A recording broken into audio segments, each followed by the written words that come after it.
Hello again, everyone, and welcome back to Reddit Aliens. I'm John, and as always, thank you so much for being here. A good topic? Let's do it. Frequent travelers of Reddit. What's something you've seen along your travels that made you say, I'm never going back to that place? Please remember to like, share, and subscribe. This actually happened right outside my house, so technically it doesn't count, but we have since sold it, and I wouldn't go back. I was walking my dog at around 1 a.m. and he's a golden and super friendly. All of a sudden he bolts and breaks his collar and runs up to this man who was hiding behind a tree. The guy yells and says he's afraid of dogs and tells me to come and get him. So I go and grab the dog and apologize profusely, but at the same time alarm bells are going off. The guy is sweating profusely and is just off. The dog is whining and really wants to go to this man. And I tell him he's friendly and not to worry. He responds, well, maybe I could try to pet him. So against my better judgment, I let the dog go closer, and he lays down, exposes his belly, and the man has what I can only describe as a moment with him. He pets him for a good minute and has tears in his eyes. Then like a switch flips, he looks up at me and says, "It's awful late for a pretty girl like you to be out here in nothing but pajamas. Your dog saved you tonight." Then he turned and walked away. I booked it home. My dumbass dog, who would welcome a burglar into the house with open arms, saved me. Back in 2014, I was with my study abroad class in the old town area of Brussels, so the most touristy area. I was with 3 or 4 other white American college girls, so not alone. Just a block or two from the main gorgeous square was a street we had been told had loads of affordable restaurants.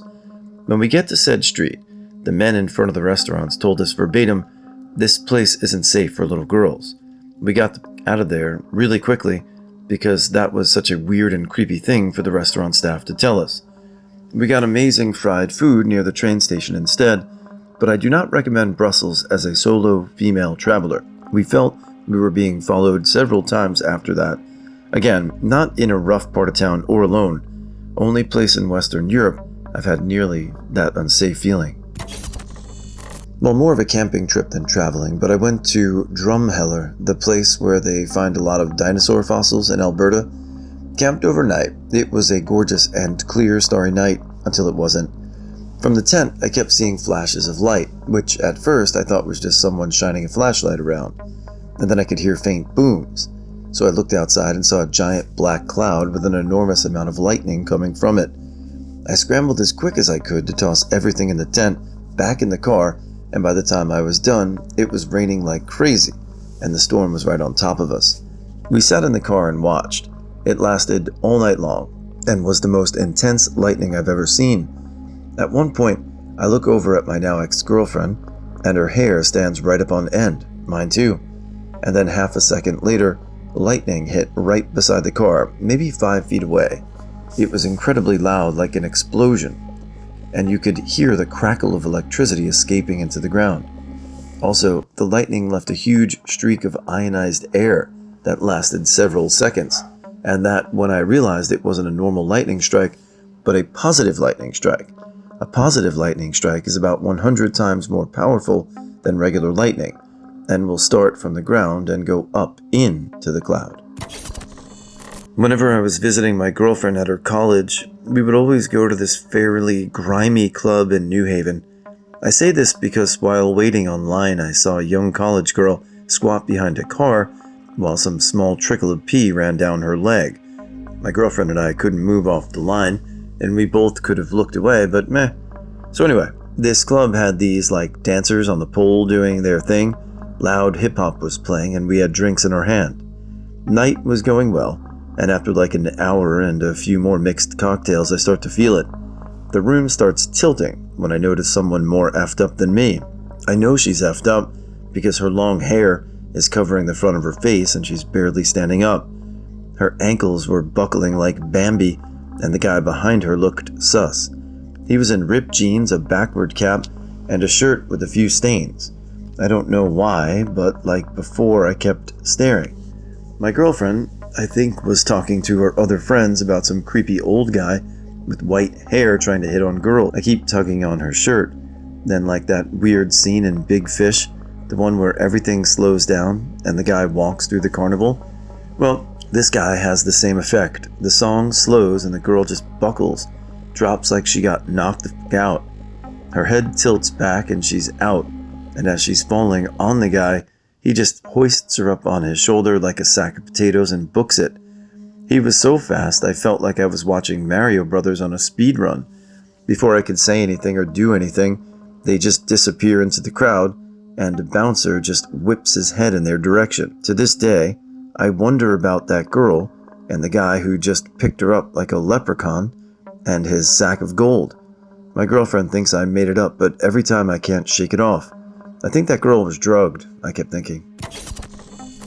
As a younger man, I used to road trip frequently. I'd get some cash in my pocket on payday and just pick a direction. Once I ended up in a very rural eastern Oregon. As the sun was going down, I saw that a gate to a closed highway was open just a bit, and I was able to drive past it. This particular highway crossed a pass in the mountains. The highway, being closed, wasn't being plowed for snow, but there were only a few inches of snow on the road at higher elevations. At first, it was magical, the car sluicing silently through the snow as the sun was setting. No other tracks. I felt alone in the world. I kept driving maybe 60 to 70 miles as the sun set, and I entered the other side of the pass, wending my way down a canyon by myself.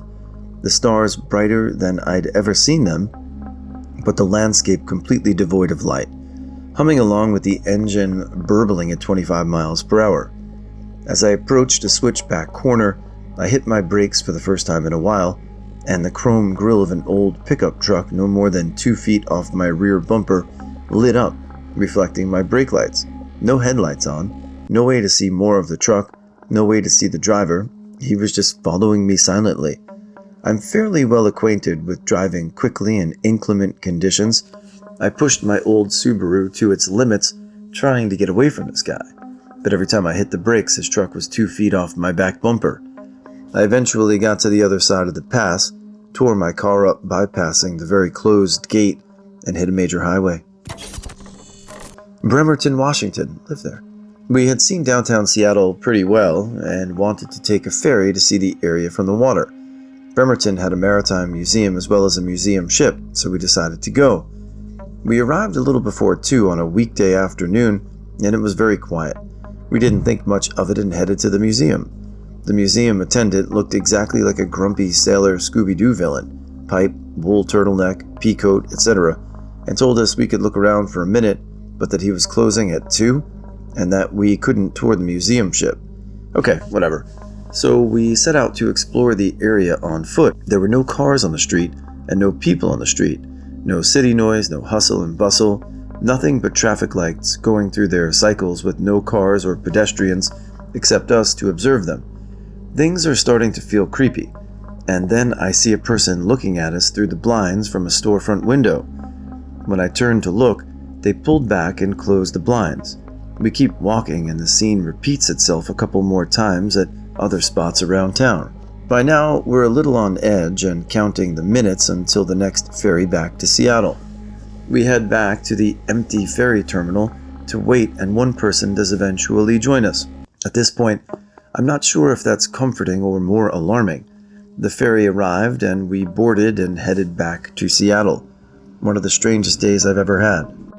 I had a rush of memory when you said Bremerton, Washington. That was my first duty station when I was in the Marines. I was a MSG duty, it's like a B billet, and we did nuclear security on the USS Nimitz, which was a Puget Sound Naval shipyard.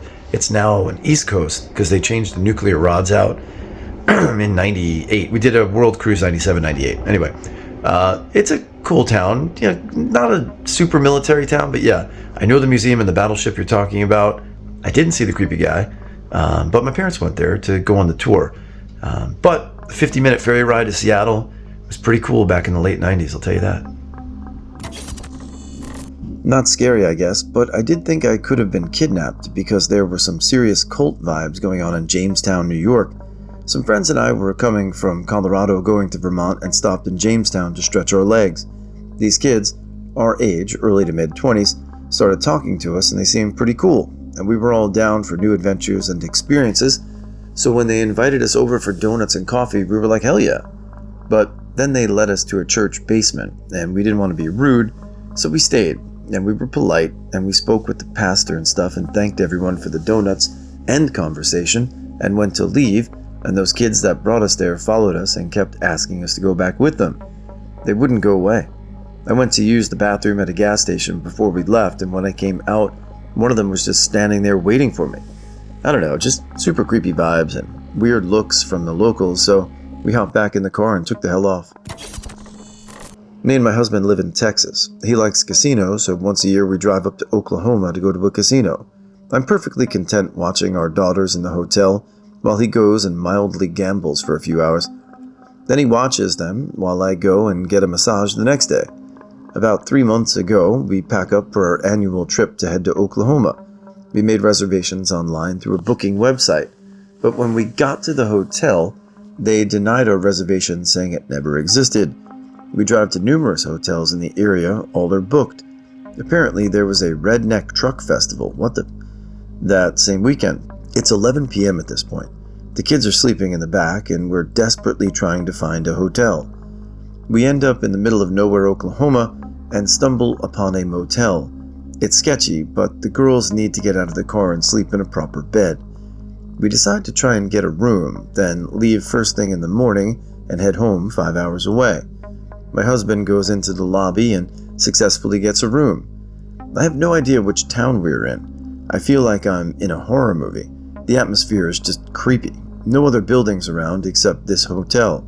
No cars in the parking lot except ours and a few others. We start unloading the car and get the girls inside and tucked in. I told my husband I'd left my purse in the car and went out to get it. I see the person that checked us in smoking a cigarette by the car. I say hello, and he approached me.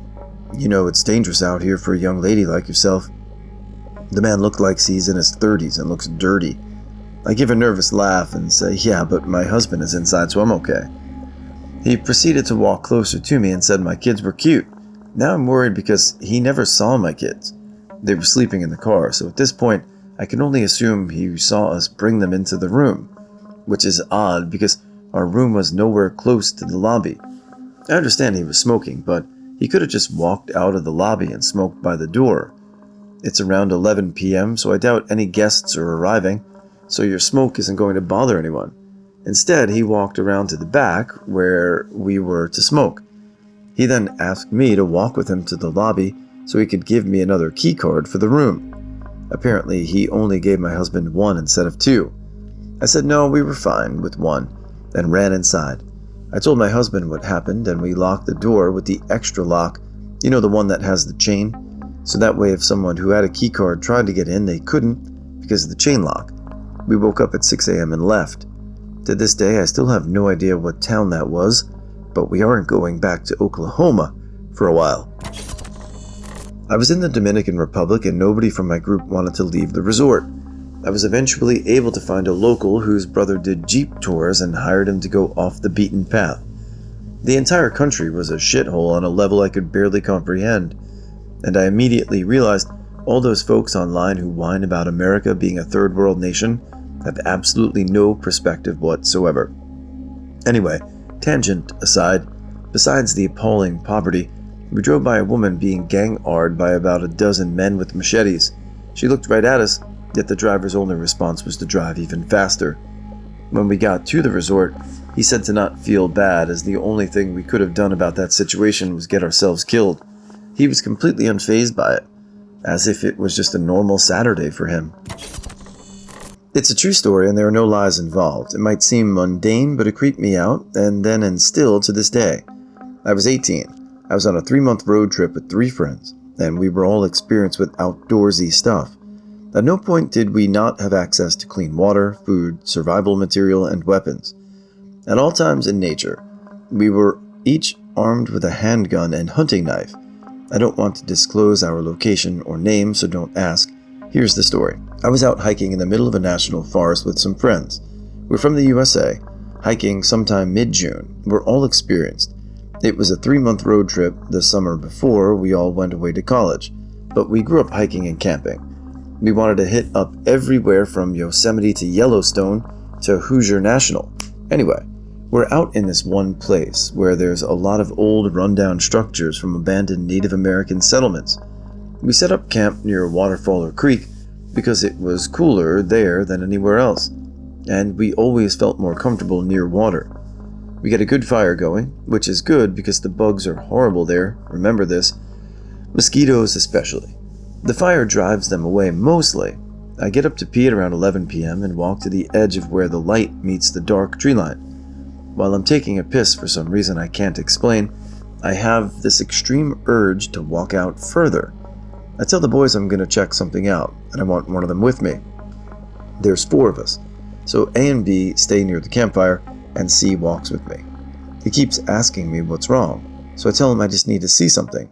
Seriously, it's like something is controlling me. We finally reach this clearing about 200 yards from the fire, but still along the creek. There are no trees in a space about 50 by 50 yards. No trees at all. Not even the base of trees, like any had been cut down. Straight up, no trees had ever been there. This weirded me out for some reason. Plenty of overgrowth and plant life throw. Then there was a structure. It wasn't Native American. It looked old-fashioned, but like it was just built. So it wasn't old, just built to look old. No lights, no signs of life, nothing. I remember hearing a weird humming noise, like the meditation monk sound. Faint, but definitely there. And human sounding. But again, no sound of human life. My buddy asks me why the hell I wanted to come here so badly. I didn't respond because I had no answer. He said at least there's no bugs. I remember this very clearly because that was the next red flag. We were in the middle of a forest at night next to a creek, and there were no bug life at all. I then noticed I didn't hear anything. Not wind, not animals, not bugs, nothing but silence. I don't know why, but it freaked me out. I wanted to go into the structure. It was a house-looking thing the size of a tiny cabin, maybe 250 square feet. I started walking toward it, but my buddy grabbed my arm and said we're going. He pulled me away and I kept fighting because I desperately wanted to go into that cabin. He pulled me all the way to the fire, and I only stopped fighting him when I felt the warmth of the fire again. I realized how cold I was at that point. I was freezing. Middle of June, humid and hot, and I was so cold I was almost shivering. When my other 2 buddies asked what we were doing, I did not want to say anything for some reason. Neither did C. So I said I thought I saw an animal. I didn't sleep that night, and I don't think C did either. The next morning I told the other 2 guys about it, and they were creeped out. They said they wanted to see the cabin thing for themselves, so I took them to the spot, but it was run the f*** down when I took them. I swear it looked totally different in the light of day. All we had were some really high-powered flashlights the night before, but I promise it was like it had aged like 75 years in that one night. The 2 windows were broke, no door, missing an entire section of wall, etc. There were plenty of bugs and animal sounds too when we went back. So all we left, and they poked fun at me and C, but we knew that something weird happened the previous night. C and I spoke about it, either each other, a year after it happened, and we both agreed that it was weird, and that we have no idea what happened. Was at this tech school for a class a few years ago. It's this larger area with various mobile home-style buildings for classrooms, and then specialized buildings for certain classes. Mine is towards the back because it doesn't need anything except a building, and it's a warehouse. We had free time because we finished our activities for the day, so me and a few friends went exploring in the woods. We went kind of far, a 10 to 15 minute walk from the classroom, and we get to this big open clearing. There was a worn wire fence going around it, and the wires fell off of one part, and a few feet from it was a dead cow. I knew something was around because of the awful stench. I had never smelt a dead animal before, so I had no clue. I went up to the cow. Its rotting guts and skin looked ripped open. Ribs and half its skull were visible, eyes missing, and a hoof was missing. The surrounding area had various large bones around. After looking at it for a few minutes, we heard an engine running and faint shouting. I looked around to find a man in a hat riding what I think was a red ATV coming in our direction.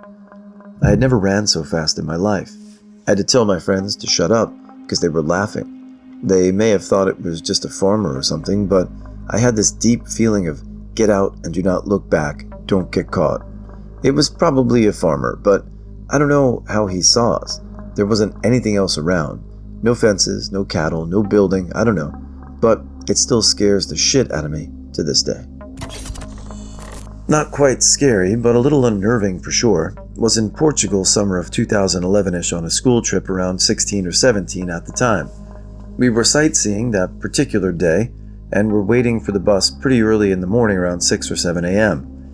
A group of visibly drunken men began staggering our way, clearly still out from the night before. They looked pretty ragged, perhaps either homeless or just couldn't care to shower, who knows. The men sat on the curb a few feet away from us and began catcalling on me and the girls on a trip with us. Our teacher quickly gets involved and shouts back she's a minor and to go home and sleep it off. We don't want any trouble. This seems to piss off the group of men, who immediately get up and begin staggering toward us. One of them goes for our teacher, swearing and yelling unintelligibly, while the other two go straight for the student, who, to her credit, is actually holding her ground and telling them to f*** off. Luckily, we had a bunch of amazing and large guys on our trip, who immediately stepped in front of the girl before the guys could even get close. Then, this was referred to as being a pivotal moment in the conflict because it's when all the students would say they knew shit got serious. Our wise and zen old philosophy teacher furiously shoved his very expensive and adorned camera into another student's hand and said, "Hold this," and went chest to chest with the guy in an ultimate dominance competition and started screaming back at him. Then a bunch of stuff happened at once. The two buddies went to go get help back up their friend, causing half the boys on our side to follow, defending their teacher. Our geography teacher is very alarmed by this whole scene and is trying to pull the philosophy teacher away from the fight with several other older boys. The kid with the camera flees as far away from the conflict as possible, knowing he must protect this priceless artifact at all costs. Suddenly the bus pulls up, causing the social studies teacher to begin ushering the other students on as fast as possible. The bus driver, sensing the root of the conflict, immediately gets off the bus and pulls a frickin' baton out of nowhere and starts waving it, threatening around, yelling in Portuguese, causing most of the fight to split up. The two drunk guys back off, the male students load onto the bus, and our geography teacher finally pulls our philosophy teacher away from the pissing contest and onto the bus. The men continue to slap the side of the bus and yell at us all, even after the doors were safely closed. But the driver just drove away, causing the guys to stumble and eventually be out of sight. Naturally, we were all stunned. Half the girls are crying and the boys are all boasting about how they would have kicked their butts. Teachers finally calmed down enough to wonder, who the hell has his camera? Honestly, I kind of forgot about this memory. We had a blast in Lisbon anyways, even though it totally got conned into buying a $20 bracelet and impulse bought a trumpet because I could afford it.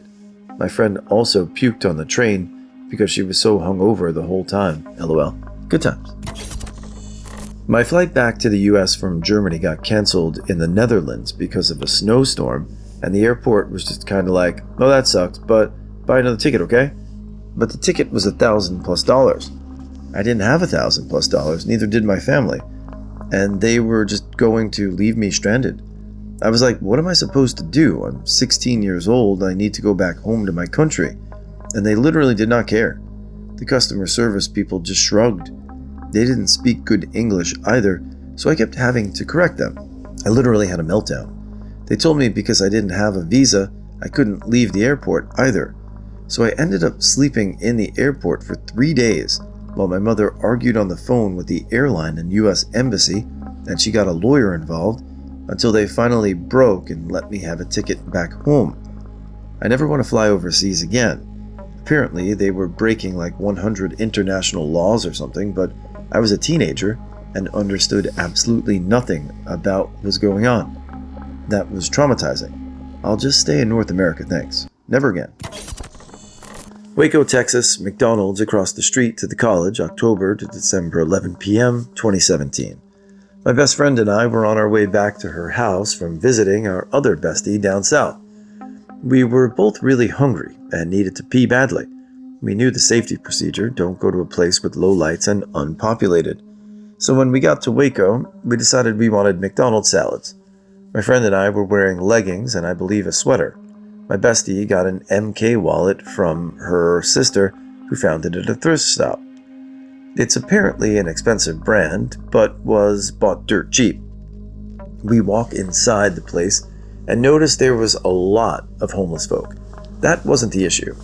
They there for their own reasons. In the back area, though, there was a big group of men. We paid them no mind, ordered our food, and sat in the opposite corner to them. My back was to them while my bestie had a full view of the restaurant. My best friend started picking up people talking. The one with the green leggings. Yeah, I see it. You saw the wallet, right? They came in the red car coming from the south. At the end, my friend tells me she's going to refill our drinks for the road, and I opted to take the trash out. I recall waiting in line to take my trash out, watching the gentleman in front of me, slowly feeling bad for being there getting food. My friend, however, was staring into my soul, her knuckles turning white from how hard she was clutching our wallets. I walk over when I was done. She hooks her arm and mine and practically drags me away. In the car, she doesn't even wait for me to buckle up. She peels out and drives like a maniac out of there. Apparently, she wasn't staring at me. She was watching as the group of men were looking at me, obviously staring at my butt. She was genuinely afraid for me. Sadly, I couldn't wear those green leggings without feeling dirty after that. My husband and I used to go backpacking in our state pre-COVID. We're planning on getting back into that. We live close to rural areas, so we'll go out beyond cell service in the mountains. He has a specific trail or area that he's really familiar with, so we often go there. We park off the side of the road and hike further in. We took a trip with 2 other people in the middle of winter. My husband and I were both armed. He's in better shape than I, so he takes off ahead to scout for pitch spots. While hiking, I found a set of bear prints in the snow. I'm not sure how fresh they were, but they were fresh enough to be there. I made quick work to catch up to my husband and told him. He came back with me so he could look at the prints. While we're walking back, we hear a canine. It wasn't a dog, and my husband said it didn't sound like a wolf or coyote. I really have no idea. So we get back to the spot of the tracks, and our lagging companion had walked all over them with their snowshoes. So my husband didn't get a good look at them. We spent the day out. I honestly can't remember if we spent the night or not. No bears and no canines. It was quite the experience. In the 80s, I went on a cross-country road trip at age 19, stopped for gas at East St. Louis, and turned the wrong way out of the gas station. It was dark, empty city streets with snow on the ground. After meandering a few blocks, I finally saw some people standing by a burning trash can. I pulled over to ask where the interstate was, and immediately realized my mistake and sped away. Luckily found the interstate again before long. Another time I was road tripping in Northern California, right when the '91 Gulf War was happening. Stopped for supplies in a small town and noticed the store's facade had a huge, professionally made banner stating, "Draft-dodging traders not welcome here." A dude sitting in a chair leaned against the building, criticized the way I parked, and had menacing things to say about if I had damaged the building. Didn't make sense. He just identified me as other, relative to his isolated small town. I left and spent my money elsewhere. Wife and I were driving to Cape Cod from where we live in the Midwest. This was about 10 years back. We had crossed over into upstate New York, and both of us needed a rest stop soon. I noticed a storefront with gas pumps, no brand name like Shell, and we exited, and as we drove down the side road, we saw 4 to 5 men standing out in front talking. They all stopped and were looking at us intently. We drove by, and both of us got super sinister vibe about them and that place. My wife has the mind's eye psychic to a degree, and I never doubt her read on things like that. Heck, I felt it. As we doubled back to get on the highway again, we noticed that anything that happened outside that station would not be seen from the highway, and there was nothing else around there. We held it for another couple of miles until a normal service station was available. I have a house in both Nova Scotia and New York. I drive to and from each house roughly every year, every other month. This happened at 3 a.m. as I was driving through Maine back to Nova Scotia. I was driving through a very remote part of the highway, and it was snowing pretty hard at the time. I needed to stop for gas, but I wanted to press on because of the snow. I pulled into a gas station, filled up, and bought a pack of cigarettes and a coffee. After I had filled up, I came out of the shop and lit a cigarette. Everything was normal until I noticed 3 men sitting in a parked car watching me. I was spooked by this a bit, so I threw the rest of my cigarette into the snow and got in my car and drove off. About 2 miles later, I noticed the same car following me. I thought because I was alone and it was late.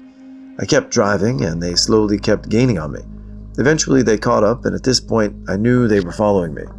The car then bumped into me, so I pulled over, so did they. Then all 3 of them got out of the car and started walking over. They picked the wrong person. I grabbed my shotgun out of the back of the car and got out. That's when I noticed that they had their hands in their pockets. They just stared, got back in their car, and drove off. If I hadn't had a shotgun with me, I don't know what would have happened. After I phoned the police, but the plate number I gave was unregistered, so there wasn't anything they could do. That's probably the closest shave I've had in my life.